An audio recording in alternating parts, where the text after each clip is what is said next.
at the University of Arkansas. Dr. Amar has also been involved in more than 30 different courses in the areas of public health, health education, and also health promotion.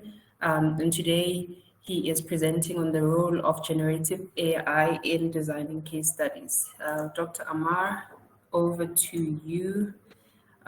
You stopped sharing. Can I? Yes, I'm trying to share my screen. I can also share it from my side, and then you can navigate on your end if that is fine. Yes. Let me share. Okay. Are you able to see it? Yes, we're able to see your PowerPoint slides. Okay. Okay, that's perfect. Thank you. We are able to see your screen. Okay, so I will get started with my presentation. So the title of, and before we go to the title, I just wanted to introduce myself. I am Dr. Amar Kanekar. I'm a professor and graduate coordinator in health education promotion at UL Little Rock in Little Rock, Arkansas, USA. And the title of my presentation is Role of Generative AI in Designing Case Studies. So let's get started. I have been in academia for about 15 years, and I use various kinds of pedagogical tools and case studies or case scenarios. I've seen them to be pretty effective as one of the strategies in teaching. I teach online courses, but I've taught face-to-face and hybrid kind of courses as well. And they have a role in terms of, as I've highlighted, being student-centric active learning methods. So those are one of the key things which we always talk about when we discuss various pedagogical strategies. And they highly engage students, as it says, and it also reduces the cognitive loads on students, depending on how they're structured. They are pretty effective tools because you can design these case studies with real world examples and scenarios which are very applied. So what I did this last spring semester was to use generative AI in designing a case study for one of my courses, and I'll come to that soon. But before that, we have been talking recently a lot about generative AI tools such as ChatGPT 3.5 or 4 versions, and how one can use that as teaching techniques. And it has shown, I mean, the literature has shown, I've cited this very recent study which said that this is a change which is going to happen on a big scale in next 5 years, and most of institutions are not kind of prepared or ready, and they're not sure what to do, how to go about.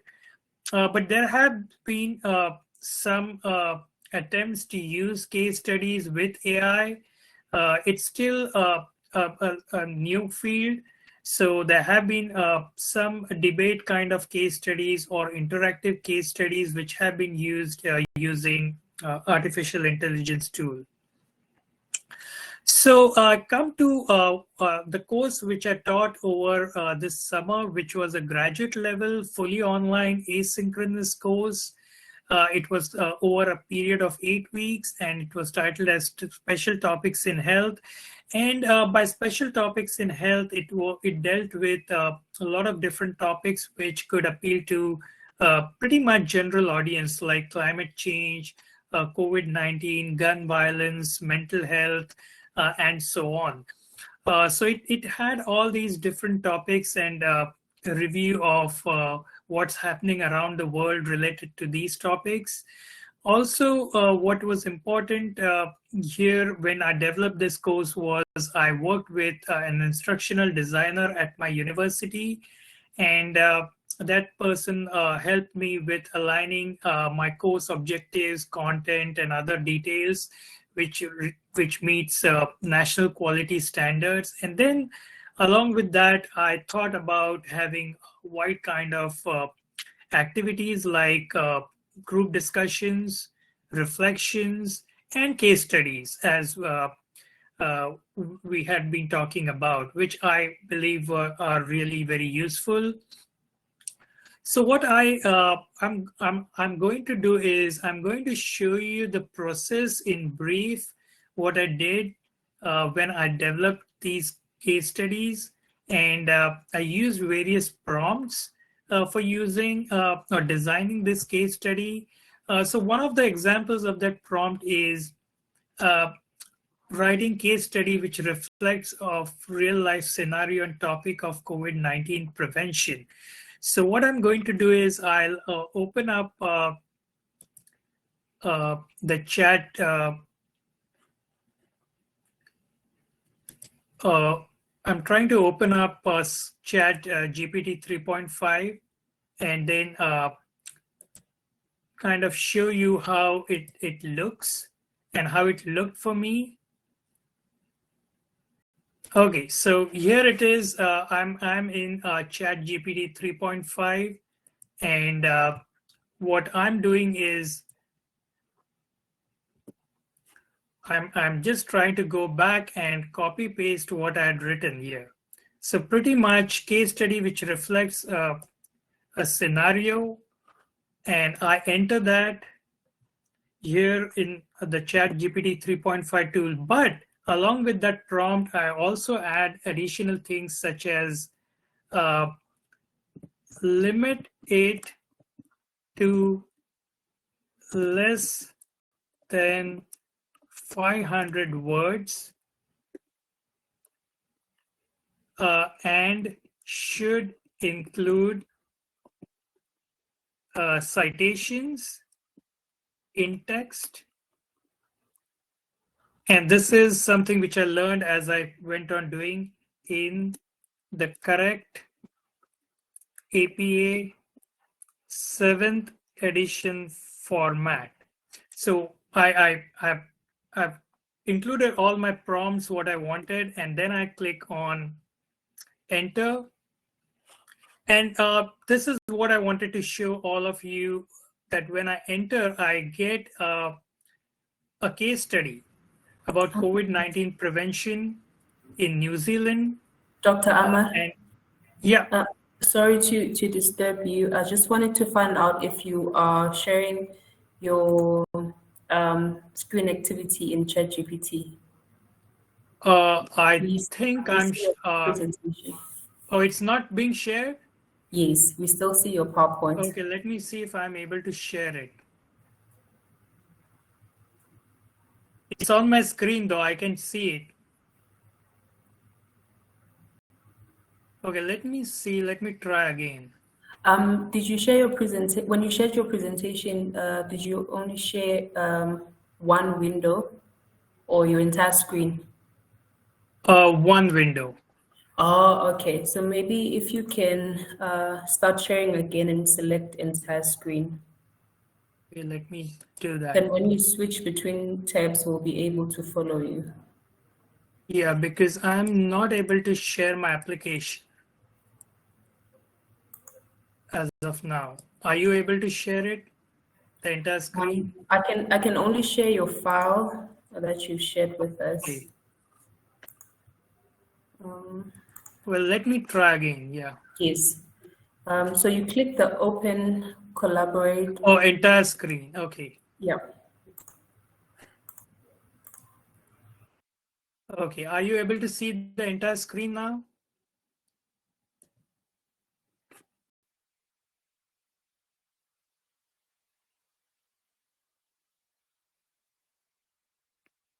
So I've shared the entire screen.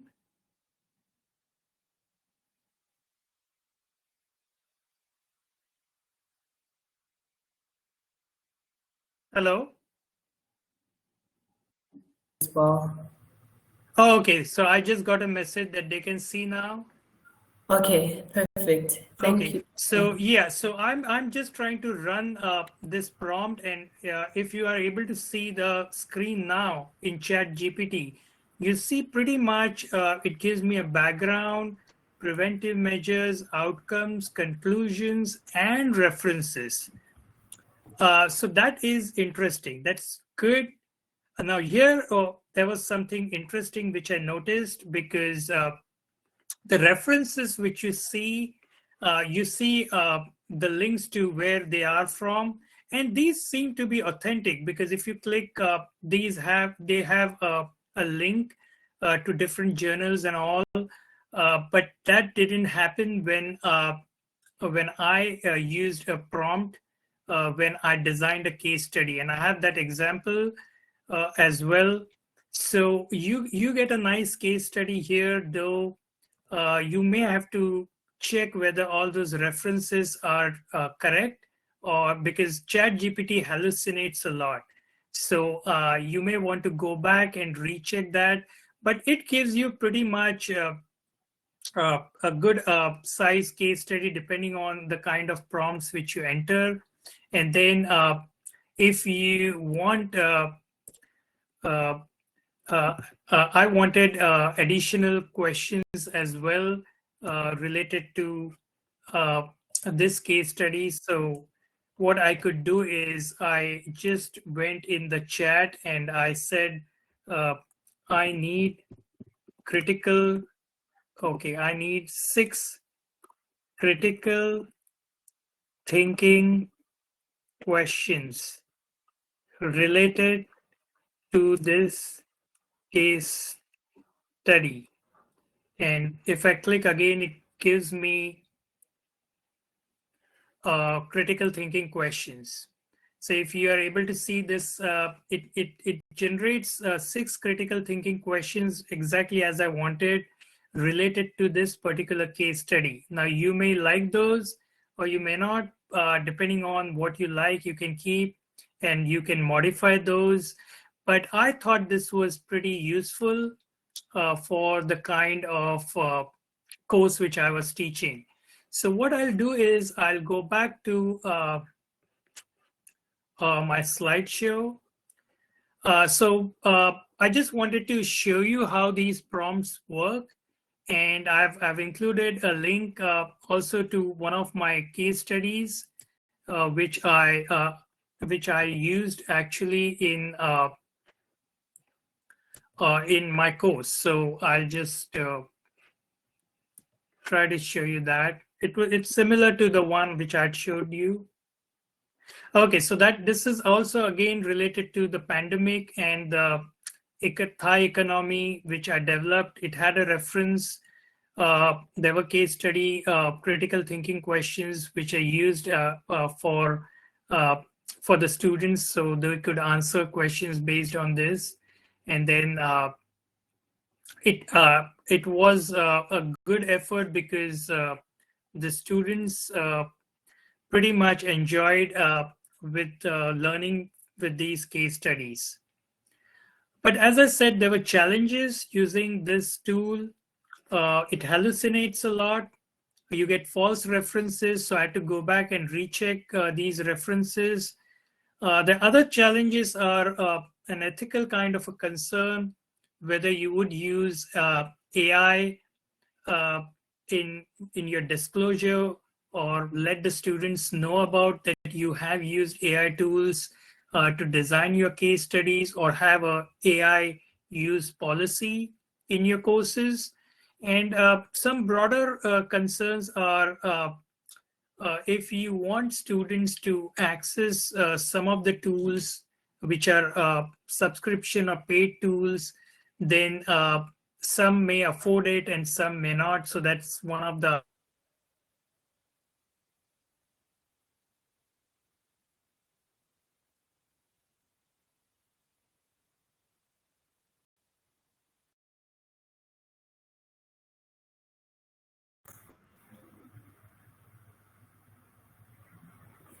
Dr. Amar?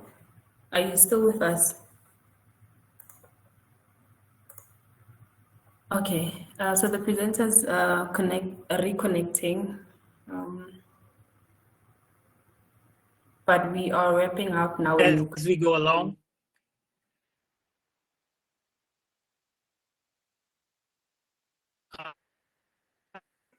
I think running out of time. And if you have any questions, please feel free to discuss at this point.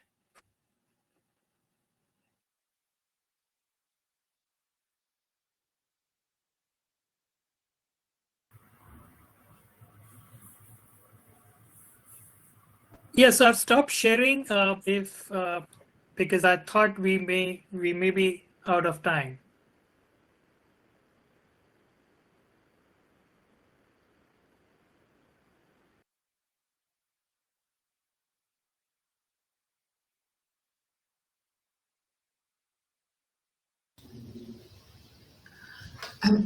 We have lost connection with the moderators, the chairs, and with you over the last few minutes. So I think maybe if one of the audience have a question for you, because there's still 5 minutes left. Okay, so do you want me to go over some of the last things? No, I don't think so. I think let's ask if there's any questions. Sure, thank you. Thanks, Marie. I think I had connectivity issues. Okay. Thanks so much, Doctor, for an insightful presentation. Prof, please. Yes, thank you. That was very interesting. I think case studies are going to help us a lot in the future, especially in health professions education. So I'd like to know if you have used any of the other soft AI, or if you suggest that as ChatGPT has it been the most suitable one? What was your opinion on that? Oh, I think you might have just dropped. Thanks.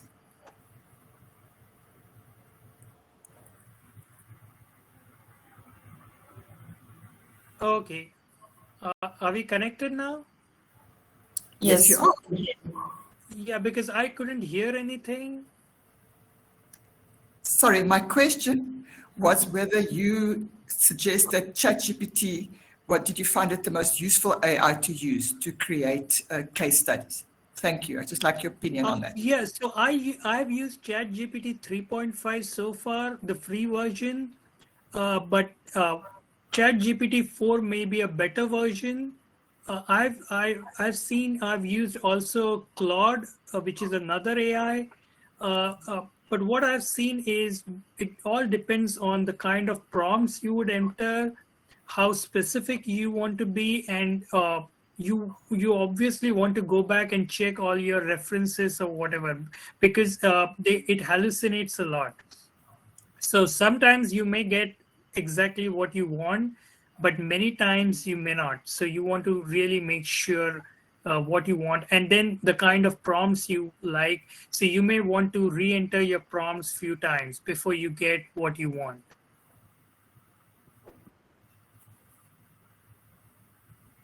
But I designed all of my most of my case studies in that course using ChatGPT 3.5, and the students liked it.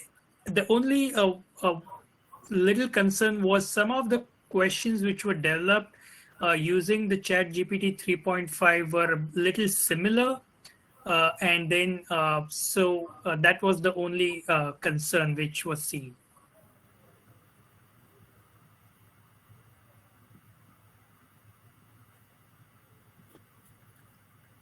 Thanks, Dr. Amar. You're welcome. Any other questions from the audience before we jump into the closing session?